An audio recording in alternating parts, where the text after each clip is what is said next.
जैसा आप जानते हैं, आज हम यहाँ पे इकट्ठा हुए हैं। अभी 24 सितंबर को जो एक इंसिडेंट हुआ यहाँ पे, बड़ा अनफॉर्चुनेट इंसिडेंट हुआ, जो कि इससे पहले लद्दाख हिस्ट्री में कभी नहीं हुआ है। एक लॉ एंड ऑर्डर सिचुएशन बनी और उसमें काफ़ी ज़्यादा वायलेंस हुआ, तोड़फोड़ हुई, अरसन हुआ और उसके नतीजे में 4 कीमती जानें चली गई और बड़ी संख्या में हमारे सिविलियंस, हमारे पुलिस और पैरामिलिट्री फोर्सेस के जवान जो हैं वो ज़ख्मी हुए। इसके परिप्रेक्ष्य में आपका बैकग्राउंड थोड़ा बताना चाहता हूँ। आप सभी जानते होंगे कि लद्दाख यूटी बनने के बाद एक यहाँ पे एक पॉलिटिकल डिमांड रही है 6 शेड्यूल की या स्टेटहुड की। तो उस सिलसिले में यहाँ पे जो 2 बॉडीज हैं, अपेक्स बॉडी ले और केडीए करगिल, उनका सेंट्रल गवर्नमेंट के साथ एक लंबा एक टॉक्स का सिलसिला चल रहा है। वो काफ़ी दिनों से सिलसिला चल रहा है। उसमें डिफरेंट सेटअप है, हाई पावर कमेटी है जिसमें डिसीजन लिए जाते हैं और उसमें एक और छोटी कमेटी भी है, सब कमेटीज भी हैं। और इस सिलसिला काफ़ी, इसमें काफ़ी कुछ मिला भी है। जैसे लद्दाख एक ही हमारे देश का हिस्सा है, यूनियन टेरिटरी है, जहाँ पे 85% तक की रिजर्वेशन, 85% रिजर्वेशन जो है वो लोकल्स के लिए दी गई है। इसके साथ ही साथ 1/3 जो है काउंसिल की जो सीट्स हैं वो वुमेन के लिए आरक्षित की गई हैं। और इसके साथ साथ जो यहाँ की लोकल कल्चर और लैंग्वेज के को प्रमोट करने के लिए जो पुर्गी और जो भोटी लैंग्वेज है उसको भी ऑफिशियल लैंग्वेज का दर्जा दिया गया है। और एक ऑनगोइंग प्रोसेस है जो चल रही थी पर इस प्रोसेस को सबडाज करने के लिए, इसको विशिएट करने के लिए काफ़ी समय से प्रयास भी चल रहे थे, जिसमें कुछ सो कॉल्ड इन्वायरमेंटल एक्टिविस्ट और बाकी इस किस्म के ग्रुप्स जो थे जिनकी क्रेडिबिलिटी पे भी एक क्वेश्चन मार्क है, उन लोगों ने इसको प्लेटफॉर्म को हाईजैक करने के लिए कोशिश की। और उसमें से सबसे जो प्रथम जो हमारा नाम है, जो मिस्टर सोनम वांगचुक हैं, जिन्होंने पहले भी इस किस्म के बयान और इस किस्म की जो प्रोसेस को डिरेल करने के लिए काफ़ी काम किया। और इन दिनों में 10 सितंबर को जब ये प्रोसेस चल रही थी और नई डेट अनाउंस हो गई थी 6 अक्टूबर को हाई पावर कमेटी के लिए, और उससे पहले एक उसकी प्रिलिमिनरी डिस्कशन के लिए 25 और 26 को डेट्स अनाउंस हुई थी। यहाँ के लीडर वहाँ पे जाके और वहाँ पे डिस्कस करते, पर उससे पहले एक अनशन शुरू किया गया और उस अनशन को प्लेटफॉर्म बनाया गया जिसमें इस किस्म के तत्व जो हैं उनको बुला के इनवाइट करके और एक यहाँ का जो एक पीस और जो लॉ एंड ऑर्डर का इन्वायरमेंट था उसको विशिएट करने की कोशिश की गई। कई तरीके से समझाया भी गया इनको कि जो है इस किस्म की ऐसी कार्रवाई नहीं होनी चाहिए जिससे कि हमारा जो टॉक्स हैं वो डीरेल हों। पर फिर भी ये जो प्रोसेस, जब भूख हड़ताल जो है वो ख़त्म नहीं की गई और इन्हीं दिनों में run up to the talks हमने देखा कि एक उसमें इंक्रीज आई, जिस किस्म के बयान दिए गए, जिस किस्म के जो वहाँ पे वीडियो वायरल किए गए, जिसमें हमें लगता था कि लॉ एंड ऑर्डर को काफ़ी खतरा है। और उसमें हमने पुलिस कार्रवाई भी की उन दिनों में। जब जब भी हमें लगा हमने उसमें एफआईआर भी रजिस्टर किए। और 24 तारीख को, जबकि 25 और 26 को एक प्रिलिमिनरी टॉक्स ऑलरेडी प्लान थी दिल्ली में और यहाँ के जो लीडर्स थे दोनों ग्रुप्स के वो जाने वाले थे, सरप्राइजिंगली 24 तारीख को एक बहुत बड़ा यहाँ जो ग्रुप इकट्ठे हो गए और उसमें नॉर्मल जो ग्रुप तो थे ही थे, उसके साथ ही साथ उसमें काफ़ी एंटी सोशल एलिमेंट्स जो हैं वो ज्वाइन किए। और सडनली जो ये ग्रुप जो है 5-6 हज़ार के लोग जो हैं उन्होंने जो है मार्च किया और बाहर जो जितनी भी यहाँ की गवर्नमेंट बिल्डिंग्स हैं, एस्टेब्लिशमेंट्स हैं, पॉलिटिकल पार्टीज के ऑफिस हैं, उनको बड़े मैसिव तरीके से डैमेज किया, स्टोन पेल्टिंग की। और जहाँ पे जो हमारी फोर्सेस लगी थी, जो उन्हीं की प्रोटेक्शन के लिए लगी थी, इन फोर्सेस इंस्टीट्यूशंस की, और वो अंदर थी प्रेमिसेस में, उनके ऊपर अटैक किया गया। आपको वीडियो फुटेज आपने देखी होंगी। एक पॉलिटिकल पार्टी के दफ्तर को घेराव करके उसमें आग लगा दी गई, टू द एक्सटेंट कि हमारे वहाँ पे सीआरपीएफ के जवानों की काफ़ी बुरी तरीके से उनकी पिटाई की गई। और आज भी एक जवान जो है अभी भी एक सीरियस स्पाइनल इंजरी के साथ आर्मी हॉस्पिटल में एडमिटेड है। 3-4 और जवान उनको बड़ी मुश्किल से निकाला गया। तो उसी बिल्डिंग में हमारी 4 महिला पुलिस लद्दाख की जो थी वो फंस गई और उसको बिल्डिंग को बाहर से आग लगा दी गई। आप समझ सकते हैं कितना मैसिव एक अटैक था। और उसके बाद यही जो मॉब है और उससे भी ज़्यादा बड़ा मॉब जो है, जहाँ पे आज हम बैठे हैं इसी प्रेमिसेस में, यहाँ पे काउंसिल बिल्डिंग है, यहाँ पे जो यहाँ की सरकार है उसका हेडक्वार्टर है, उस पर अटैक किया गया, उसको आग लगा दी गई। और इसी में यहाँ पे हमारे जितने भी सारे ब्यूरोक्रेसी जो सारी इसी प्रेमिसेस में थी, इन सभी को खतरा था। और उस अटैक को जब इतने मैसिव अटैक को जब रोकने के लिए सेल्फ डिफेंस में फायरिंग इंसिडेंट हुई, जिसमें 4 अनफॉर्चुनेट डेथ्स हुई। और इसमें जो टोटल नंबर ऑफ जो हमारे इंजर्ड है, सीवियरली इंजर्ड जो है, पहले दिन ही हमारे 32 निकले। और उसके बाद में जो है काफी लोग और इंजर्ड हुए। मेरी अपनी गाड़ी जो है, मेरे पे भी अटैक हुआ, मैं लकीली सर्वाइव किया विद छोटी मोटी चोटों से, और हमारी गाड़ी तोड़ दी गई। इस मॉब के माहौल में 4 बजे तक हमने, ये कोई 11:30-12 बजे के करीब का वाक़या जब ये वायलेंस शुरू हुई, पर हमने 4 बजे तक इसको कम्प्लीटली अंडर कंट्रोल लेके आ गए। और एक जो है कर्फ्यू वगैरह नाफिज किया गया, फोर्सेज लाई गई, और जो बाकी रिलीफ है उसके लिए हमने काम किया। टोटल जो इंजर्ड थे, जो सीवियरली इंजर्ड हमारे पुलिस पर्सनल थे, उसमें 17 सीआरपीएफ के थे, 15 लद्दाख पुलिस के थे। पर बाद में जब हमने देखा जो माइनर इंजरीज जो बाकी डिप्लॉयमेंट थी हमारे ओवरऑल सिटी में, हमारा नंबर कोई 70-80 के करीब पहुंचा। उसी तरीके से कोई 70-80 के करीब जो है सिविलियन जो है वो इंजर्ड हुए। उसमें जो 7 जो थे वो सीरियस थे, क्रिटिकल थे। एक क्रिटिकल जो लड़की थी उसको एयरलिफ्ट करके नेक्स्ट डे दिल्ली एडवांस जो मेडिकल अटेंशन के लिए भेजा गया। और अभी जो है कुछ 6-7 लोग जो है लद्दाख हॉस्पिटल में जो हैं वो है, पर वो रिकवर कर रहे हैं सारे।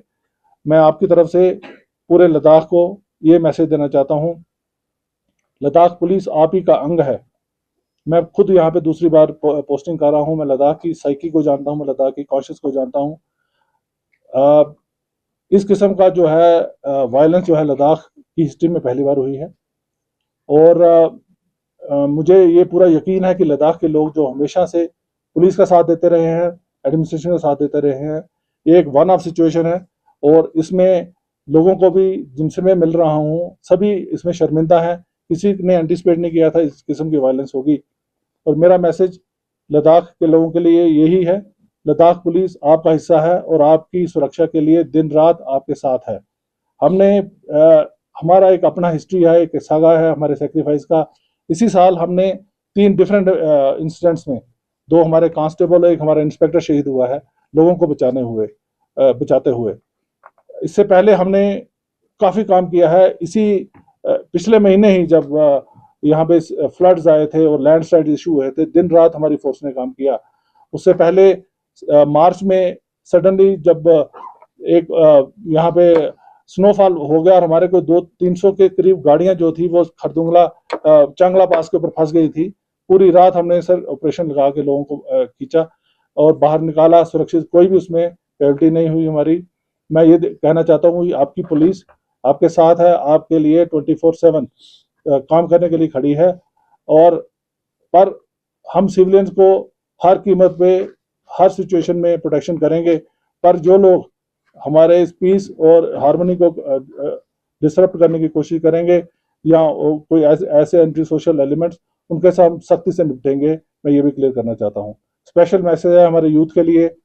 हम यूथ जो है, यहाँ का यूथ हमारा एक फ्यूचर है। इनके लिए हमने बहुत किस्म से एंगेजमेंट की हुई है। अभी पिछले 1-2 महीने से हम करियर काउंसलिंग के लिए पूरे लद्दाख यूटी में हमने एक प्रोसेस शुरू किया था। उसमें बढ़ चढ़ के हमारे यूथ ने हिस्सा लिया। 1800 के करीब जो है अभी पोस्ट जो है उनकी रिक्रूटमेंट की प्रोसेस चल रही है। अभी हम सब इंस्पेक्टर की पोस्ट करने वाले हैं। और अभी जब हम बात कर रहे हैं, अभी कोई 400-500 के करीब हमारे जो कांस्टेबल हमने रिक्रूट स्पेशल तरीके से बड़ा कोशिश करने के बाद ट्रेन करके कश्मीर से लाए हैं। उनकी पासिंग आउट का के लिए वेट कर रहे हैं। इनफैक्ट पासिंग आउट उनका कल का दिन था पासिंग आउट होने का, पर जो हमारा जो सिचुएशन बनी उसके कारण उनका पासिंग आउट डिले करना पड़ा। मैं ओपन आर्म्स के साथ अपने यूथ को कहना चाहता हूँ, हम आपका हिस्सा हैं और हम आपको इन्वॉल्व करना चाहते हैं लद्दाख की प्रोटेक्शन के लिए। हम चाहते हैं आप एज ए पुलिस फैमिली हमें ज्वाइन करें और बाकी जो गवर्नमेंट जॉब जो अभी आने वाली हैं 1800 के करीब, उसमें पार्टिसिपेट करें। किसी भी एंटी सोशल एलिमेंट के पास ऐसे लोगों की बातों में मत आइए जिनका अपना एक एजेंडा है, जो आपको एज ए टूल यूज करते हैं और आपके भविष्य को खतरे में डालने की कोशिश करते हैं। Thank you. एक सवाल जमाल साहब ये है कि सोनम वांगचुक के खिलाफ एक एनएसए लगाया गया है और रिपोर्ट्स आ रही हैं कि उनको जोधपुर जेल शिफ्ट किया गया है। ये क्यों किया गया, क्या चार्जेस उनके खिलाफ हैं, अगर आप उसको एलैबोरेट करें। और एक सवाल और कि गवर्नर साहब जो हैं कविंदर गुप्ता, उन्होंने बोला कि एक फॉरेन कॉन्स्पिरेसी है। अभी एनडीटीवी पे इंटरव्यू दिया, तो इन्वेस्टिगेशन में क्या सामने आया? देखिए, कुछ इन्वेस्टिगेशन जो हम अभी तक आपको बता सकते हैं, कुछ ऑब्वियसली हम नहीं बता पाएंगे क्योंकि उसमें एक प्रोसेस चल रही है।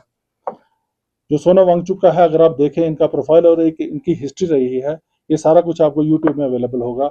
जिस किस्म से इंस्टिगेशन वाली उन्होंने बातें की हैं, अरब स्प्रिंग की बात की है, या नेपाल या बांग्लादेश या श्रीलंका की जो इंस्टिगेट करने के लिए उनका एक अपना एजेंडा है।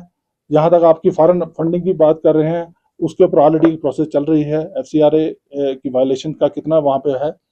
हमने पिछले दिनों जब चलो इस प्लेटफॉर्म में बता देता हूं, हमने एक पाकिस्तान PIO भी पकड़ा था जो इनके साथ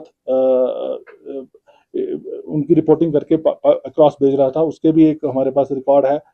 हमारे पास इनकी जो विजिट्स हैं, जैसे पाकिस्तान में डॉन की इवेंट इन्होंने वहां पे जाके किया, उसके बाद बांग्लादेश में, तो ये सारा एक बहुत बड़ा क्वेश्चन मार्क है इनके ऊपर। और इसके बीच में डिफरेंट एजेंसीज जो हैं जिनका ये काम है, वो ऑलरेडी इसमें इन्वेस्टिगेशन कर रही हैं और उसमें एक्शन लेंगी। मैं इससे ज्यादा इस पे और नहीं कह सकता। आपने सर एंटी नेशनल एलिमेंट्स की बात कही आपने, और जो रिपोर्ट्स तमाम निकल के आ रही थी, मैं अमृत प्रकाश हूँ ANI से, LG साहब ने भी उसको कोट किया कि नेपाल के कुछ एंटी सोशल एलिमेंट्स इसमें शामिल थे। अगर आप कोट कर पाए, आपके पास कोई इनपुट्स हो, कितने लोग इसमें शामिल थे जो कि विदेश से ताल्लुक रख सकते थे, क्या कोई एंटी नेशनल कॉन्स्पिरेसी यहाँ पर थी?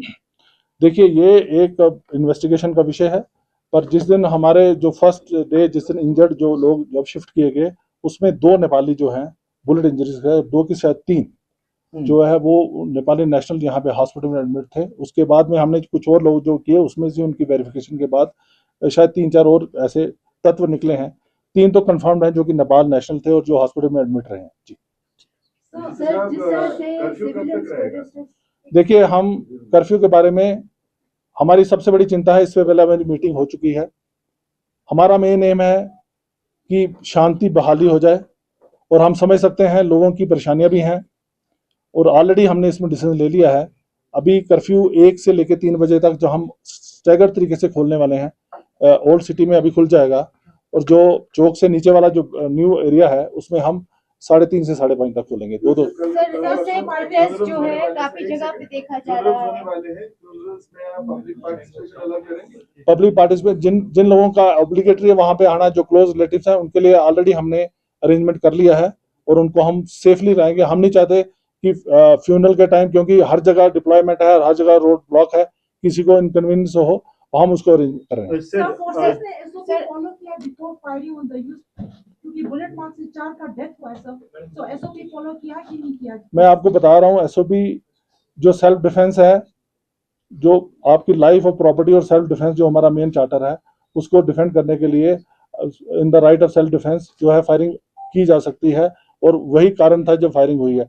अगर आप वीडियो फुटेज देखें और आप उसमें देखें कि अगर किस किस हालात में हमारी पुलिस फोर्स ने जो परफॉर्म किया है, it's commendable. I salute them. Sir, administration का बताया जा रहा है ये फेलियर है, क्योंकि जब वो बीजेपी की तरफ गए, there were no less security there, और इतना इजीली वहां यूथ घुस गए और आग लगा दी। मैडम, मैं आपको एवरीबॉडी केम इन देखिए एक्शन। कहने वाली बात ऐसा कुछ नहीं है। मैं जो आपको फर्स्ट इंसिडेंट बताया, जिस हमारी 4 लद्दाख पुलिस की लड़कियां जो उस बिल्डिंग के अंदर फंस गई, वो बीजेपी ऑफिस ही था। उसी ऑफिस में जिसको आग लगा के और जिसको हमने बड़ी मुश्किल से रिट्रीव किया, और जो हमारे पुलिस CRP के ऑफिसर हैं जो अभी भी एक स्पाइनल इंजरी के साथ इमोबाइल होके आर्मी हॉस्पिटल में पड़े हुए हैं, ये वहीं की सिचुएशन है। सर, अभी तक इस मामले को लेकर कितनी FIR रजिस्टर्ड हुई हैं, कितनी गिरफ्तारियां हुई, और क्या गिरफ्तारियों में कोई फॉरेन नेशनल या लद्दाख के बाहर का कोई इंडिविजुअल है? देखिए, मेरी अभी तक की जो नॉलेज है, 44 लोग हमने जो है वो गिरफ्तार किए हुए हैं जो जेल में हैं। उसमें से 5-6 जो हैं, जो मेन रिंग लीडर्स हैं, वो पकड़े गए, और ऑब्वियसली सोनम वांगचुक जो मेन उसका इंस्ट्रूमेंट प्लेयर था, उसको हमने NSA के भेज दिया बाहर।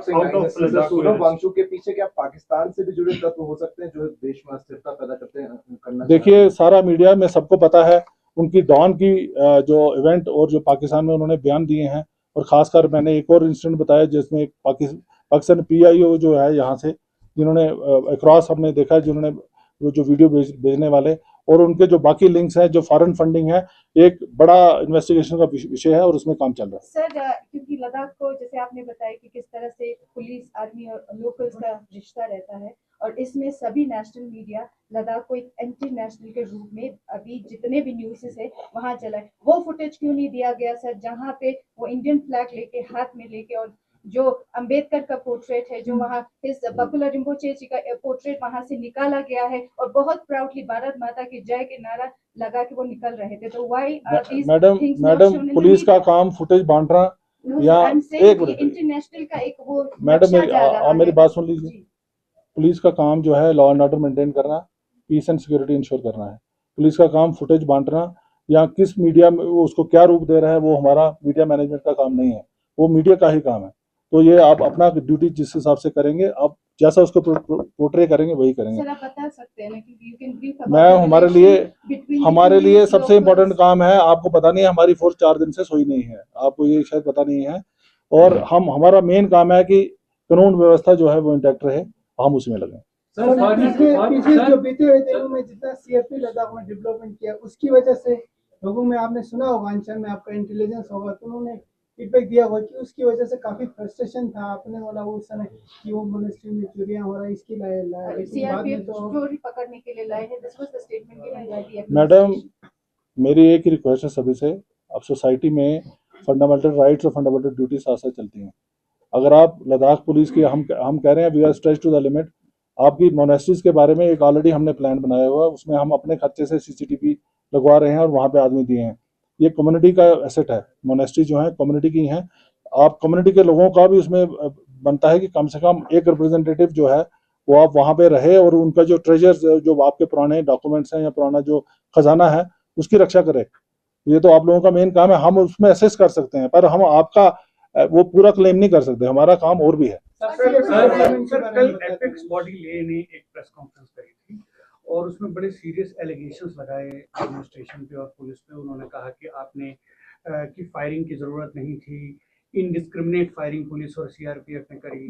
फिर उन्होंने ये भी एलिगेशन लगाया कि जिस तरह से सीआरपीएफ पिछले कुछ दिनों में लाई गई है, ऐसा लगता है कि ये इस प्लान के तहत लाई गई थी कि इनके एजिटेशन को खत्म किया जा सके। अब एक minute, there is a contradiction what you are saying. CRPF अगर उस दिन यहाँ नहीं होती ये पूरा ले टाउन जल जाता, मैं आपको ये पूरे आपको मैं कॉन्फिडेंस से कह रहा हूँ, ठीक है। और हमें कोई शौक नहीं है कि हम यहाँ पे अपने अननेसेसरी फोर्स लाएं। फोर्स को लाना एक बहुत बड़ा एक इसमें प्रोसेस इन्वॉल्व होती है। फोर्स ऐसे नहीं है कि आपको ऐसे मिल जाएगी। एक फोर्स का लॉजिस्टिक मूव करने में बड़े एंगल्स होते हैं, बड़ी रिक्वायरमेंट्स होती हैं, उनको लॉजिस्टिक का देखना, उनको ठहराना। हम नहीं चाहते यहाँ पे फोर्स हो, हम तो चाहते हैं पीस प्रिवेल करे, अमन आए। पर अमन तभी आएगा जब एक सिटीजन जो है अपनी रिस्पॉन्सिबिलिटी पूरी समझेंगे। कोई भी एक ग्रुप जो है इस किस्म से एक फोर्स जो कि एक इंफ्रास्ट्रक्चर के अंदर खड़ी है, डिफेंड कर रही है उसको, अगर उसको जलाने के लिए आएगी तो आप क्या चाहते हैं, क्या हो, फोर्स मर जाए? वो नहीं पॉसिबल है ना, ह्यूमन लाइफ सबकी है। तो अगर या तो आप किसी को आपको प्रोटेस्ट को उठाने के लिए या क्लियर करने के लिए बात हो, ये तो वो सिचुएशन थी जहां पे हमारी गाड़ियां जो हम एक इंस्टीट्यूशन को प्रोटेक्ट कर रहे थे, बाहर से जो आपके इस असामाजिक तत्व आके वहां पे अटैक कर रहे हैं और उनके ऊपर आगजनी कर रहे हैं, सारा कर रहे हैं। आपने फुटेज में देखा होगा। सर जिस नहीं, तरह LAP आपने का कहना बताया, है जिस कि- तरह सॉरी एक मिनट बस सेकंड, जिस तरह आपने बताया सीआरपीएफ सेफ्टी रीजन दिया आपने कि उन्होंने फायरिंग इसीलिए किया, क्या आप बता सकते हैं कि फायरिंग जो प्रोटेस्टर्स ने किया, क्या उन्होंने कोई एम्यूनिशन, क्या उन्होंने ऐसे कोई फायर ऐसा पिस्तौल लिया था कि इस वजह से सीआरपीएफ को गोली चलाना पड़ा? मैडम आपने फुटेज देखी, आपने फुटेज चेस्ट और हेड पे हुआ, एक मिनट। एसओपी फॉलो किया, एसओपी ही है, मेरी बात सुनिए। आप ये देखिए, लाइफ एंड प्रॉपर्टी जो नेशन की प्रॉपर्टी है और ह्यूमन लाइफ इनोसेंट की, क्या आप सीएससी के जितने एम्प्लॉइज वहां पे थे या जितनी ब्यूरोक्रेसी है, क्या आप चाहते सब जल के मर जाते? ये नहीं चाहते ना आप। तो एसओपी जो जो होती है वो आपको उस कंटेक्स्ट में देखिए। हम फोर्स अगर अंदर खड़ी है किसी को प्रोटेक्ट करने में, किसी को क्या लिबर्टी है कि उसको फोर्स को आके अटैक करे? अगर आपने कोई आपका डेमोक्रेटिक एक्सप्रेशन है उसको पीसफुल तरीके से करिए, जो कि आप हमेशा करते हैं। तो जब आप खुद ही देख रहे हैं कि इतना पथराव करके, इतना आगजनी करके, उनका एम यही था एनार्की क्रिएट करना, और उस एनार्की को क्रिएट करने का हमारा जो मेन काम है। जी सर लद्दाख में फॉरेनर टूरिस्ट बहुत आते हैं तो उन्हें बैंकॉक के लिए परमिशन नहीं दे रहे, क्या वजह है? सर ये एडमिनिस्ट्रेटिव ये छोटी मोटी चीजें जो हैं ये बाद में रखेंगे, हमारा आज तक का जो था इसी तक सर, है। Did you have any intelligence कि ऐसा कुछ हो सकता है? क्योंकि अभी तक तो पीसफुली यहाँ पे सब कुछ चला था और अचानक से ऐसा violence came as a surprise to everybody. तो क्या आपके पास कोई भी इंटेलिजेंस था कि कुछ ऐसे असामाजिक तत्व जो हैं वो इसमें शामिल हो सकते हैं, कुछ हो सकता है? और फिर अगर ऐसा था या तो आपने उसके लिए क्या मतलब देखिए, इंटेलिजेंस थी तो तभी तो हमने डिप्लॉयमेंट की थी। अगर इंटेलिजेंस ना हो, हमें पता ना होता, तो हम ऐसा तो नहीं होता कि नहीं करते। तो हमारा जो है पुलिस का अरेंजमेंट जो होता है, डिप्लॉयमेंट होता है, इंटेलिजेंस बेस्ड होता है। एक छोटा सा सवाल, बस एक छोटा सा सवाल, क्या कर्फ्यू आपने पूछ लिया, आपने पूछ लिया। सर, जो आपने पाकिस्तानी जो पीआईओ की बात की, जो अरेस्ट हुआ सर, वो यहाँ से वीडियोस भेजा गया था और सोनम वांगचुक के कांटेक्ट में था। सो क्या उस कन्वर्सेशन या इन्वेस्टिगेशन में ऐसा कुछ पता चला कि पाकिस्तान से इंस्ट्रक्शन आ रही थी? ये इसके ऊपर अभी हमारा काम चल रहा है, अभी स्टेज पे हम नहीं कर रहे। Thank you. विवेक भाई, पीछे इधर से निकल के आना है।